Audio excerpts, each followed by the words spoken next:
আচ্ছা, আপনারা যে মানে পাথরের উপর আপনারা কাজ করছেন সেটি কোন শিলা বলতে পারবেন?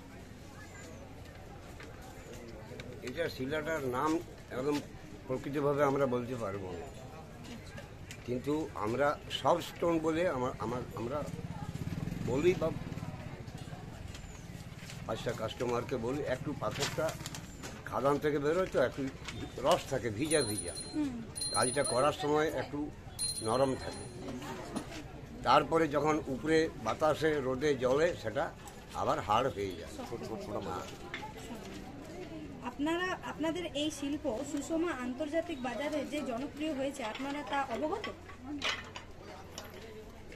আমি তো অবগতই, কারণ আমাদের এই গ্রাম থেকে অনেকগুলি রাষ্ট্রপতি পুরস্কার প্রাপ্ত, রাজ্য পুরস্কার প্রাপ্ত শতাধিক, অর্থাৎ বহু শিল্পী এখানে, পতিত যশা শিল্পী এখানে রয়েছেন যাদের ভারতবর্ষের এবং ভারতবর্ষের বাইরেও সুনাম আছে।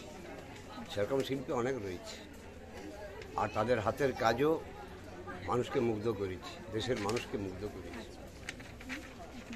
এগুলি আপনারা যে শিল্পটা করছেন কোনো বিশেষ ধর্মের উপর নির্ভর করে শিল্প পরিকাঠামো দাঁড়িয়েছে? না না না, এই যে আপনার মন্দির শুধু ধর্মীয় ভাবনা দেখি না না না, তাছাড়া কি আপনারা না না, আমরা সবাই, আমরা যীশু খ্রিস্ট, আমরা বুদ্ধদেব। না, সে তো ধর্মের কথা হচ্ছে, ও মূর্তি বাদ দিয়ে এই যে থালা বাটি গ্লাস, ওই যে সিগারেটের ছাইদানি, তারপরে মোমবাতি স্ট্যান্ড, হ্যাঁ সব কিছুই, গ্লাস বাটি ঘট, নিত্য প্রয়োজনীয় যে সামগ্রী সেগুলোও কিন্তু হচ্ছে। এই যে রুটি বেলনা, শিল নোড়া।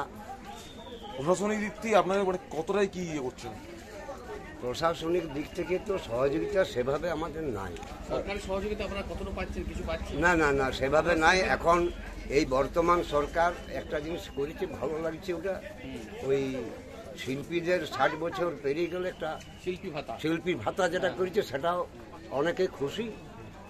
আর কি আর পেলে ভালো হতো, বা এগুলো ন্যায্য দাবি এই শিল্পকে টিকিয়ে রাখা। আমরা শুনছি মানে একেবারে যেটা ইউনিয়নটা না, ইউনিয়নের জন্য ফলে জিআইয়ের একটা প্রবলেম হচ্ছে। এই জিআইয়ের উপরে আপনারা কতটা কি ভাবছেন? এইটা একটা সংস্থা যদি করতে পারতো, পাথরটা আমাদের পাহাড়ের থেকে তো বন্ধ হয়ে গেল, একবারে সম্পূর্ণভাবে পাথরটা বন্ধ হয়ে গেছে। তাই যাদের ক্যাপিটাল আছে তারা বাইরের থেকে, রাজস্থান, জয়পুর, উড়িষ্যা, জব্বলপুর, বিভিন্ন জায়গার থেকে, চাইবাসা, বিভিন্ন জায়গার থেকে পাথর কালেকশন করে আনছে, কাজ করছে। আর যাদের সেরকমভাবে সামর্থ্য নাই তারা বসে যাচ্ছে, জব্দ হয়ে যাচ্ছে। গ্রামের ম্যাক্সিমাম মানুষ কিন্তু এইটার উপর ডিপেন্ডেবল ছিল, এখন কিন্তু সেটা নাই।